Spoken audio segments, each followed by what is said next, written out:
Hi అండి, welcome back to my channel Patanja's kitchen. ఈరోజు బెల్లం ఆవకాయ ఎలా చేయాలో చూపిస్తున్నానండి. ఈ బెల్లం ఆవకాయ టిఫిన్స్లోకి పెరుగన్నంలో కూడా చాలా రుచిగా ఉంటుందండి.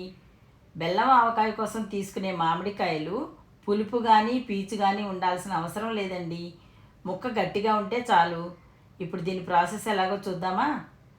పచ్చడి కోసం ముందుగా 5 తోతాపురి మామిడికాయలని తీసుకున్నానండి. వాటిని నీళ్ళల్లో వేసి సొన ఏమీ లేకుండా శుభ్రంగా కడగండి.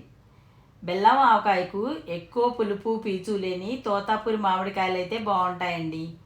కడిగి పెట్టుకున్న మామిడికాయల్ని శుభ్రంగా తుడిచి ఒక ప్లేట్లో పెట్టుకోండి. మామిడికాయలు బాగా ఆరిన తర్వాత చిన్న ముక్కలుగా కట్ చేసుకుని టెంక పైన ఉన్న పొరను తీసి ఆరబెట్టుకున్నాక ఇలా ప్లేట్లోకి తీసుకున్నానండి. ఇప్పుడు మామిడి ముక్కల్ని కొలుచుకొని వేరొక బౌల్లో వేసుకుందామండి.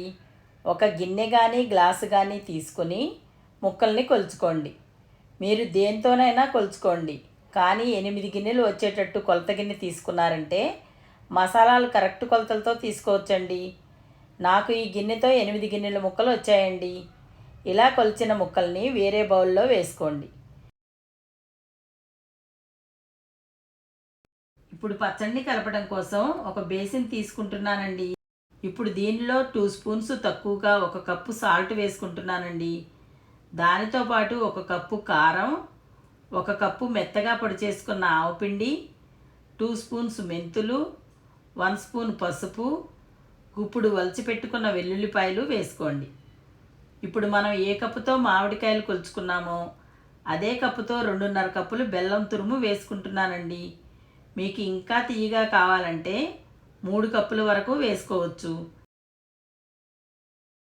మనం ముక్కలను గిన్నెకు కొప్పులారా కొలుచుకున్నాం కదండి. మసాలాలను మాత్రం తలకొట్టి తీసుకోండి. ఇది బెల్లం ఆవకాయ కాబట్టి మనం వేసుకునే మసాలాలు 8 గిన్నెలకు 1 గిన్నె చొప్పున తీసుకుంటే సరిపోతాయండి. బెల్లం ఒక్కటే ఎక్కువ వేసుకోవాలి.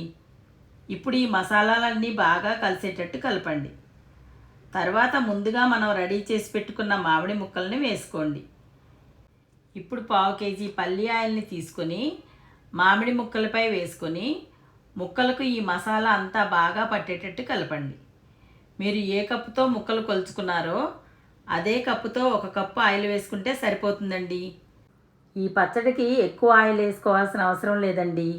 ఇలా పూర్తిగా కలుపుకున్న తర్వాత మూత వేసి పక్కన పెట్టండి.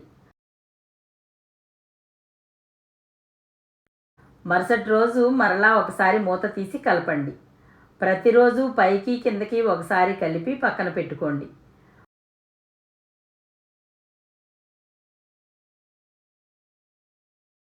మూడు రోజుల తర్వాత మూత తీసి చూద్దామండి. బెల్లం అంతా కరిగి మామిడికాయల్లో ఊట దిగి పచ్చడంతా ఎలా గుజ్జుగా అయిందో చూసారా. ఇప్పుడు ఒక స్ట్రైనర్ సహాయంతో మామిడి ముక్కలను తీసి వేరొక బేసిన్లో వేసుకోండి. గుజ్జును ముక్కలను సపరేట్ చేసి 2 డేస్ ఎండలో ఆరబెట్టుకోండి. 2 డేస్కి ఇలా పూర్తిగా ఆరిపోయాయండి. మీకు ఇష్టమైతే 3 to 4 డేస్ కూడా ఎండలో పెట్టుకోవచ్చు. కానీ ఊట మరీ గట్టిగా అయిపోతే మనం టిఫిన్స్లో తినేటప్పుడు గ్రేవీ తక్కువగా ఉంటుంది కాబట్టి నేను 2 డేస్ మాత్రమే ఆరబెట్టుకున్నానండి.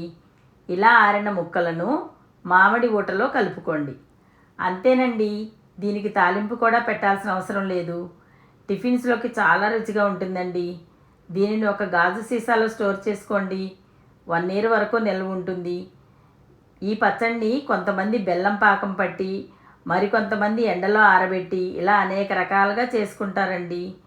ఇప్పటి వరకు ట్రై చేయని వాళ్ళు ఉంటే ఒకసారి తప్పకుండా ట్రై చేయండి. మీకు ఎలా వచ్చిందో కామెంట్ చేయండి. మా వీడియో మీకు నచ్చినట్లయితే లైక్ చేయండి, షేర్ చేయండి, సబ్స్క్రైబ్ చేయండి. Thanks for watching.